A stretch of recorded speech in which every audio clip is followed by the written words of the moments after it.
بھارت میں شائع ہونے والی کتاب کالکی اوتار نے دنیا بھر میں ہلچل مچا دی ہے۔ اس کتاب میں یہ بتایا گیا ہے کہ ہندوؤں کی مذہبی کتابوں میں جس کالکی اوتار کا تذکرہ ملتا ہے وہ آخری رسول صلی اللہ علیہ وآلہ وسلم بن عبداللہ ہی ہیں۔ اس کتاب کا مصنف اگر کوئی مسلمان ہوتا تو وہ اب تک جیل میں ہوتا اور اس کتاب پر پابندی لگ چکی ہوتی، مگر اس کے مصنف پنڈت وید پرکاش برہمن ہندو ہیں اور وہ الہ آباد یونیورسٹی سے وابستہ ہیں۔ وہ سنسکرت زبان کے ماہر اور معروف محقق اسکالر ہیں۔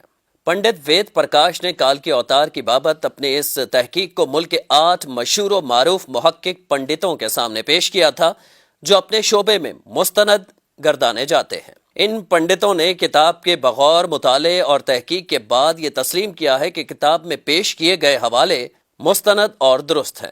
برہمن پنڈت وید پرکاش نے اپنے اس تحقیق کا نام کالکی اوتار یعنی تمام کائنات کے رہنما رکھا ہے۔ ہندوؤں کی اہم مذہبی کتاب میں دراصل یہ ایک عظیم رہنما کا ذکر ملتا ہے جسے کالکی اوتار کا نام دیا جاتا ہے۔ سو پنڈت وید پرکاش گہری تحقیق کے بعد یہ دعویٰ کرتے ہیں کہ اس کالکی اوتار سے مراد حضرت محمد صلی اللہ علیہ وآلہ وسلم ہیں جو مکہ میں پیدا ہوئے۔ چنانچہ ان کا کہنا ہے کہ تمام ہندو جہاں کہیں بھی ہوں ان کو اب کسی اور کالکی اوتار کا انتظار کرنے کی ضرورت نہیں ہے، بلکہ اس کے لیے انہیں محض اسلام قبول کرنا ہے اور آخری رسول صلی اللہ علیہ وآلہ وسلم کے نقش قدم پر چلنا ہے جو بہت پہلے اپنے مشن کی تکمیل کے بعد اس دنیا سے تشریف لے جا چکے ہیں۔ اپنے اس دعوے کی دلیل میں پنڈت وید پرکاش نے ہندوؤں کی مقدس مذہبی کتاب وید سے مندرجہ ذیل حوالے دلیل کے ساتھ پیش بھی کیے ہیں۔ نمبر 1، وید کتاب میں لکھا ہے کہ کالکی اوتار بھگوان کا آخری اوتار ہوگا جو پوری دنیا کو راستہ دکھائے گا۔ ان کلمات کا حوالہ دینے کے بعد پنڈت وید پرکاش لکھتے ہیں کہ اس پیش گوئی کا اطلاق صرف حضرت محمد صلی اللہ علیہ وآلہ وسلم کے معاملے میں درست ہو سکتا ہے۔ نمبر 2، ویدوں کی پیش گوئی کے مطابق کالکی اوتار ایک جزیرے میں پیدا ہوں گے اور یہ عرب علاقہ ہی ہے جسے جزیرۃ العرب کہا جاتا ہے۔ نمبر 3، مقدس کتاب وید میں لکھا ہے کہ کالکی اوتار کے والد کا نام وشنو بھگت اور والدہ کا نام سومانب ہوگا، جبکہ سنسکرت زبان میں وشنو اللہ کے معنوں میں استعمال ہوتا ہے اور بھگت کے معنی غلام اور بندے کے ہیں۔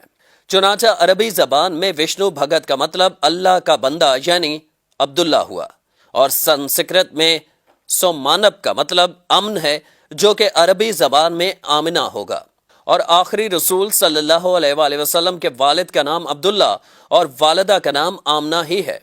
نمبر 4، وید کتاب میں لکھا ہے کہ کالکی اوتار زیتون اور کھجور استعمال کرے گا اور وہ اپنے قول و قرار میں سچا اور دیانتدار ہوگا، اور یہ دونوں پھل حضور اکرم صلی اللہ علیہ وآلہ وسلم کو مرغوب تھے، جبکہ آپ سچائی اور دیانتداری میں تو اس حد تک معروف تھے کہ مکہ میں محمد صلی اللہ علیہ وآلہ وسلم کے لیے صادق اور امین کے لقب استعمال کیے جاتے تھے۔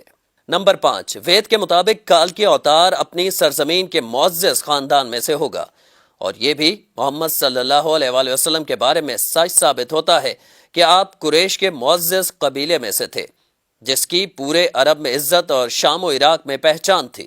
نمبر 6، ہماری کتاب کہتی ہے کہ بھگوان کالکی اوتار کو اپنے خصوصی قاصد کے ذریعے ایک غار میں پڑھائے گا۔ اس معاملے میں یہ بھی درست ہے کہ محمد صلی اللہ علیہ وآلہ وسلم مکہ کی وہ واحد شخصیت تھے جنہیں اللہ تعالیٰ نے غار ہرا میں اپنے خاص فرشتے حضرت جبرائیل کے ذریعے تعلیم دی۔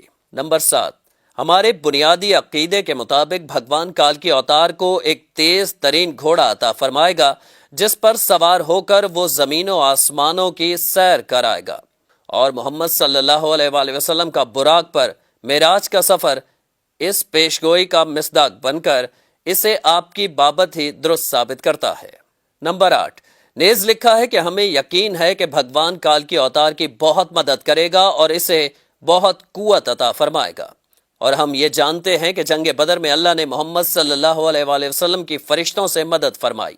نمبر 9، ہماری ساری مذہبی کتابوں کے مطابق یہ پیش گوئی ملتی ہے کہ کالکی اوتار گھڑ سواری، تیر اندازی اور تلوار زنی میں ماہر ہوگا۔ پنڈت وید پرکاش نے اس پیش گوئی پر بڑا خوبصورت تبصرہ کیا ہے جو بڑا اہم اور قابل غور ہے۔ وہ لکھتے ہیں کہ گھوڑوں، تلواروں اور نیزوں کا زمانہ بہت پہلے گزر چکا ہے۔ اب تو ٹینک، توپ اور میزائل جیسے ہتھیار استعمال میں ہیں۔ لہٰذا یہ عقل مندی نہیں ہے کہ ہم اس دور جدید میں تلواروں، نیزوں اور برچھیوں سے مسلح کال کے اوتار کا انتظار کرتے رہ جائیں۔ حالانکہ حقیقت یہ ہے کہ مقدس کتابوں میں کال کے اوتار کے واضح اشارے حضور صلی اللہ علیہ وآلہ وسلم کے بارے میں ہیں، جو ان تمام حربی فنون میں کامل مہارت رکھتے تھے۔ ٹینک، توپ اور میزائل کے اس دور میں گھڑ سوار، تیز زن اور تیر انداز کال کے اوتار کا انتظار نری حماقت ہے۔ اس کو اتنا پھیلائیں کہ ساری دنیا کے ہندو کلمہ پڑھ کر اللہ تعالیٰ کے حضور سچی توبہ کر کے جنت میں جانے والے بن جائیں۔ کم از کم اپنے دوستوں کو ضرور بتائیں۔